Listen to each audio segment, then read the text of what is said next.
everyone. This is Damaris Ramos for your program Latina Role Models, and today we have with us Martha Ortiz. Thank you, Martha. It is a pleasure to have you. And one of our common friends invite you, Judimar Pesante. So thank you for Judimar to bring you here. So as every week we introduce, our guests talking about who they are. We talk about their culture. We talk about where they're coming from. On a personal level, my idea is for people to know who is the person behind the profession. So at the end we will talk about more about what is it that you do. But tell me, who are you? Well, thank you for having me here, first of all, and thanks, Judy Mar, as well. Well, one of the things, first of all, my name is Martha Ortiz again. I was born in Colombia. My mom decided to bring us here to the United States. You know, they start struggling when they are trying to make you a better person. They're always thinking what's the best thing to do. At that point, she said, well, let's try to go to New York.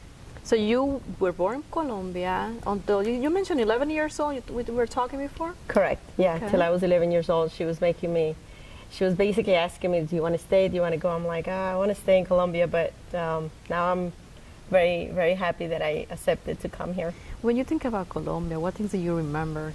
I hardly remember anything, to tell you the Really? truth. I think it's an option that I'm having. I kind of put things aside only because my mom struggled so much in Colombia, and my family, that I guess in a way I just wanted to put it away.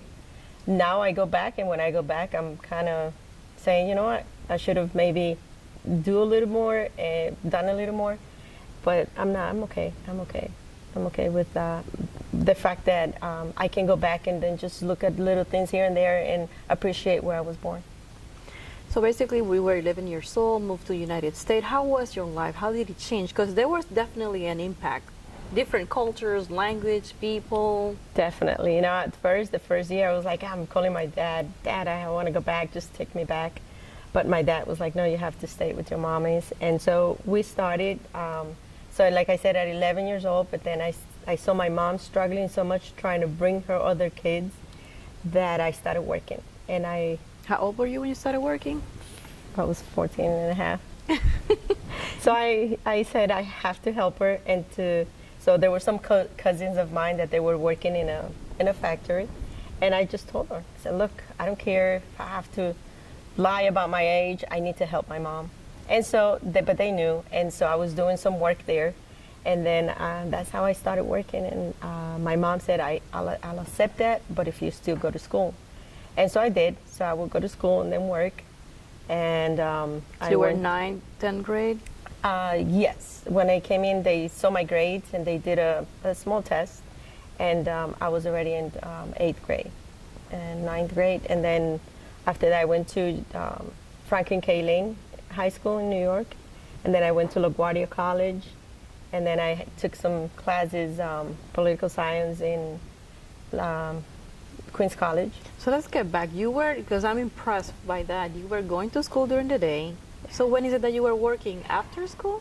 No, I was working in the morning, Okay. and then what I did was I worked. I worked all day, and then my mom said, "Fine, you can do this, but you need to go back to school." So what I did was I worked for like 2-3 years, and then I did the GED. So I told her, "Look, I graduated from high school," so she's like, "Okay, but I need you to go to school." So I went to LaGuardia College, and that's when I started going to school at nighttime. What degree were you going for back then? Psychology. I was taking psychology. It was funny because I was so happy to take psychology. I was so into it. And one time, one of the professors said, "Martha, bring me it was back then. It was like some sort of camera tape, something that they had." And so I went in there and I heard this about 5 or 6 different psychologists and psychiatrists talking about who are the doctors that end up in really bad positions, like killing themselves. And it was them, psychologists, psychiatrists, and dentists. And when I heard that, I was like, what?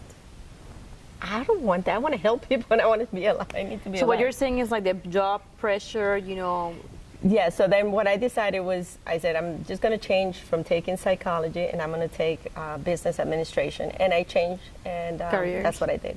But what was your first idea to get into psychology? What motivated you? Because I still do it. As a matter of fact, I think Judy Mar knows that I'm always trying to guide people. I'm always called like the mentor.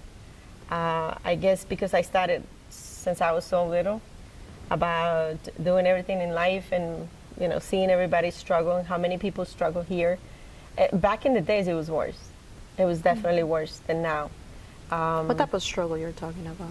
The struggle of, first of all, not knowing the language, the culture was different, looking different in a way, trying to, I guess my heart kept telling me, you have to see your mom laugh a little bit more. And so knowing that she was struggling, she couldn't really laugh or enjoy anything she was doing because all her kids were still back in Colombia, well, 2 of them. And so that was, to me, hard to see. That's why I decided to work and study at the same time. And then after that, it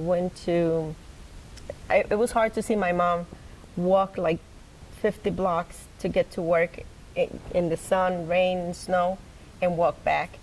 And so at 16 years old, I decided to buy a car and just to drop her off and pick her up. So what you're telling me, it's like the struggles that you lived were the struggle that you were also seeing in others and decided to help. Yes. I had to do something because there was a reason for me being here. It's a reason for life. A lot of people, they just think that, we're here and they're always asking themselves, why am I here? What's the purpose of me being here?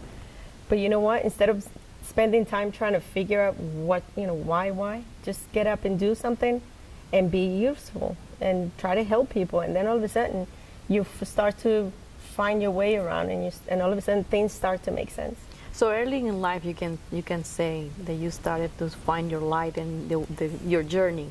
Yes, definitely. So you were saying basically you bought your car. Tell me about it. And yes, that changed things. Yes, because I didn't like to take the trains either. And so then I started working. After that factory place, I ended up working in New York City at a laundromat, which was really, it was different.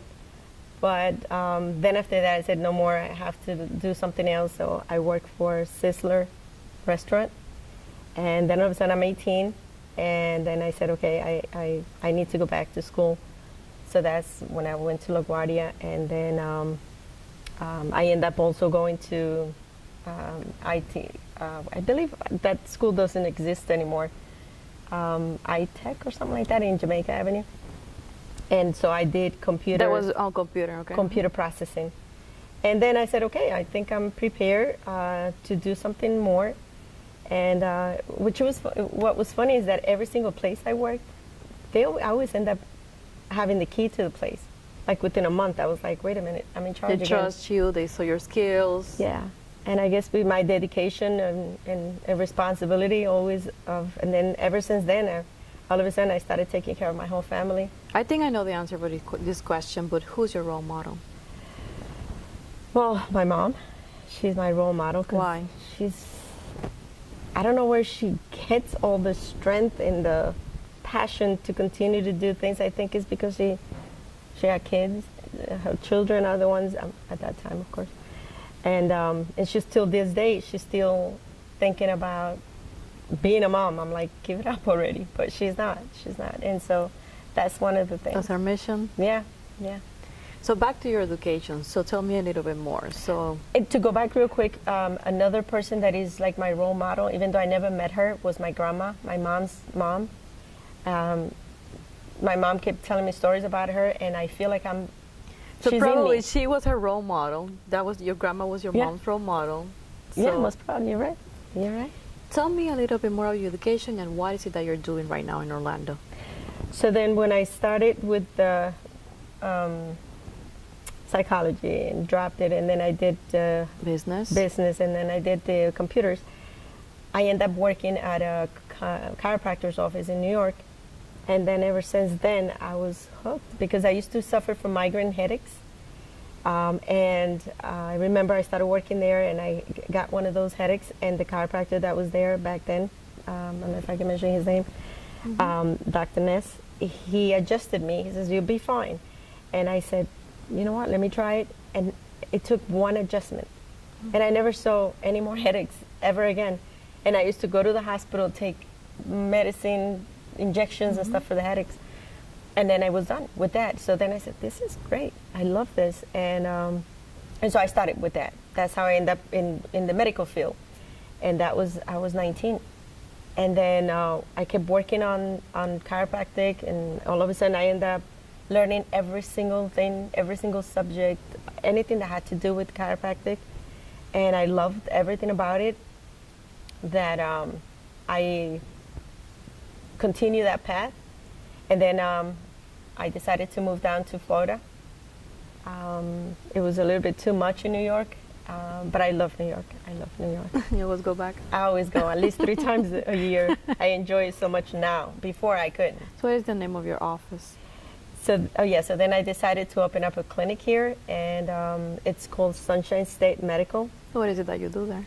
I manage the place, and I try to provide the services that I always expected from every chiropractor that I met. Always trying to help, always trying to make sure that we don't necessarily have to have medicine every single time to be able to feel better. We can do a lot without the medicine, not taking anything away from it, because I had to take it. So if I'm a client and go to pain, so what is the process that I should be expecting? But basically is there's many different types of patients that we treat. We treat either something that is an onset, something that just happened, an illness, or a slip and fall, or a car accident, or a workman's compensation. And so then as soon as something, let's say they have a report, if it's an accident, then they come over to the clinic, we do an examination, and after the examination, we the x-rays or the MRI, whichever is needed, and then the doctor will decide what plan, how to go, exactly what's the next step. So Marta, what is your ideal client? Ideal client? That is a very good question. Ideal patient, I will say, you know what, I do have an answer. It's that patient that really cares for their own health. For the ones, it's hard to find sometimes, believe it or not. But that person that definitely wants to take care of themselves, and that they say, okay, now I know my diagnosis, and this is what your prognosis will be if you do take care of the way that you should. They're committed to the process. Yes. And it's such a good outcome that it gives you like you feel good, you feel proud of it. So if someone wants to contact you, what will be the website or the Facebook page? The website is www.ssmio.net, and it's Sunshine State Medical, and the phone number is 407-482-0052. Marta, you're definitely a role model, and that's the reason you're here. So what would be your advice for younger women out there that when they will look at this, they're like, I would like to be like Marta? Well, that it doesn't matter how many stones are on your path, how many obstacles you think, or how many things are always in your way. Just go right through them. Just keep focus. I think focus is the number one thing. If you don't take your mind and your eyesight or your sight away from it, if you stick to it, like they say, like a stamp to an envelope, and then it gets to its destination, that's how you have to do it. So be persistent, follow your desires, the dreams of your heart. Yes, just continue. I mean, there's always going to be something. Like in my case, I was telling you, I was diagnosed with cancer in 2007. And we will have to continue that in our no problem. In the next coming months. Definitely. This has been the Maestra for Latina Role Model, and Marta Ortiz. Thank you. Thank you.